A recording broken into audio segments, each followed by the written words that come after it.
They couldn't cultivate the fields. The Egyptians did 3 things during these 3 to 4 months of vacation: observe, measure, and note everything. As soon as the Nile returned to its bed, a big problem had arisen. Field limits had disappeared. It was then necessary to retrace the limits of the fields of each peasant and start sowing as soon as possible. And they had to be traced correctly to avoid disputes. Therefore, the Egyptians began to draw straight lines, rectangles, squares, diagonals, circles, and triangles with strings and sticks. Everything was noted on papyrus. It was the beginning of geometry. They understood a fundamental function of nature. Everything is divided or assembled in small equal units. This observation will serve them throughout their discoveries. They also needed a unit of measure to properly demarcate the plots. Geometry is good, but after all, you must measure the lines. They considered the king's foot. The length of the king's foot could be used as a standard. This standard would be multiplied and distributed throughout the kingdom.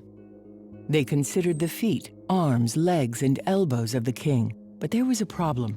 This unit was not fixed. There would be no problem during his reign, but all the kings were not the same size.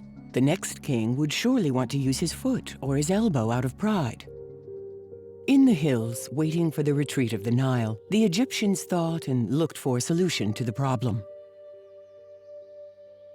This unit of measurement would have to have a fixed length in time, if possible, never change. They observed the size of different plants, fruits, seeds, any object in nature.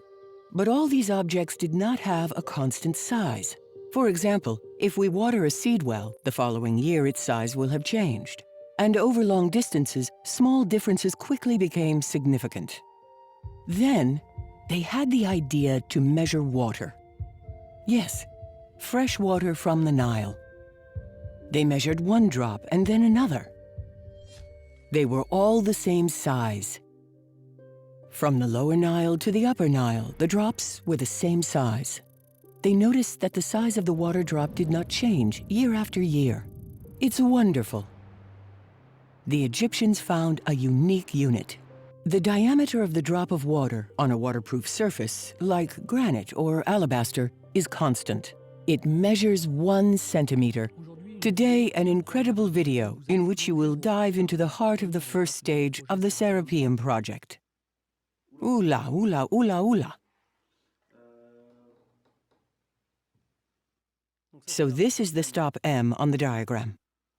I don't know if the Egyptians knew the meter or not. I don't know at all. You even checked the measurement?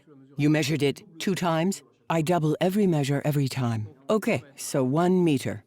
1.000 meters. Precisely 1 meter measured by laser twice in a row.